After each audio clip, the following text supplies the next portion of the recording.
And with that, we have proven that it is in fact possible to get 100 affinity with every character. So what exactly do you do with max affinity? Well, there's still a couple things left. You challenge the final boss. It's level 95, so, you might want to get grinding. As far as the stats go themselves, we've got for Kaito, Minoru, and me with 100 affinity have a 100% team attack rate, so as now they're nearby, they will do a follow-up attack with whoever you target.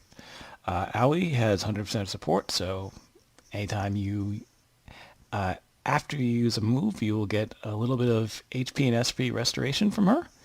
And Saki has 100% encouragement, so if she's nearby when you use a move, it'll get a boost in power, and again, I'm not sure, but possibly a decrease in SP usage too. Whereas Rio and Shuuji are a bit more balanced with slight emphasis on encouragement and support. So that's what you get for, again, 100 Affinity. And you also use it, again, there's also one other thing for New Game Plus, which is Mugen Recollection, which for those who've tried it before, they know how difficult it can be. So having that little extra bit of support can come in handy, make it just the slightest bit easier, and quite literally slightly, because it is very difficult as you get to the later stages of that.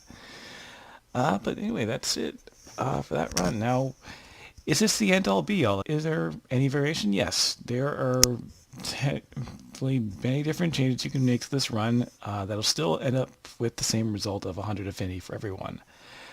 I just picked a route that was the most well balanced number-wise.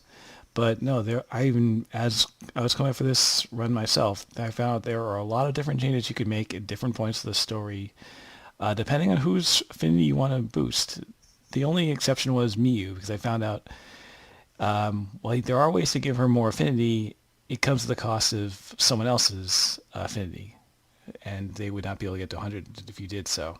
That's the only exception. Otherwise, there are literally like at least 2 or 3 different options, sometimes even 4, that you can do to get other characters to have more affinity by taking affinity from a different character.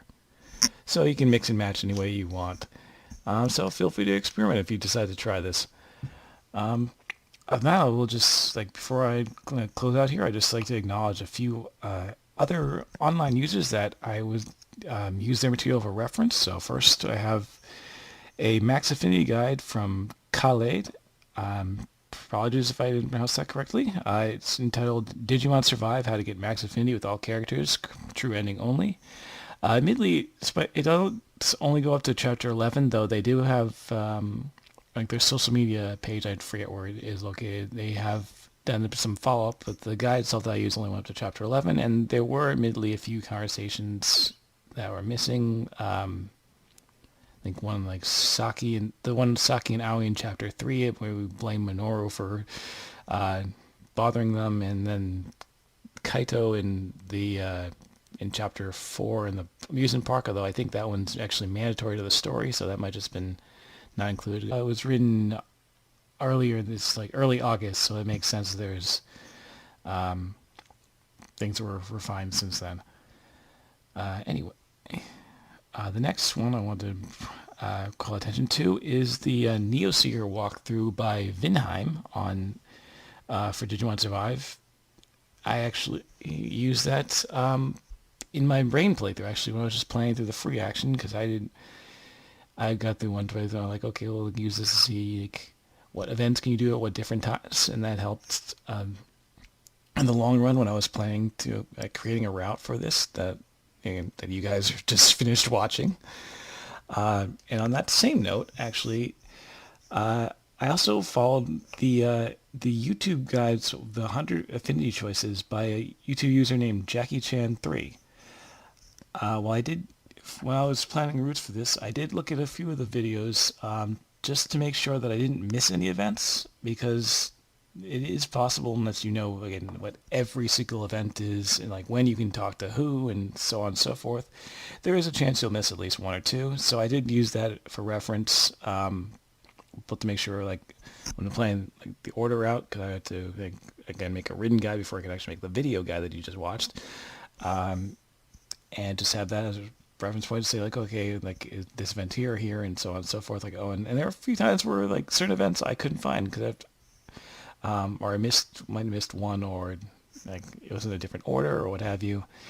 And of course, as one of the guys only went to chapter 11, like as far as calculating the points went, chapters 12, 13, and even 1 through 11, as I would go along, I would just take as I was recording, both the screenshots of, where it is and what choices you have to make, as well as just making video, like recording video footage of the actual conversations for the ones I could find, because there were changes, as I've noted in the video itself, there were changes I made where I would pick someone else. I picked someone else originally, and I realized, like, oh wait, I should pick, instead of person A, I should pick person B to talk to. So those kind of things, like, I would have to go by that, and then as well as take a snapshot afterwards just to see like the change in affinity, so I can keep track of how many points each character was getting and make sure, okay, this actually gives this person this amount of points, and so on and so forth. Other than that, that's how the run got constructed, and that's how you saw the video that you watched is been constructed. So I'd like to thank you all for watching. Have a good day, have a good night, and take care.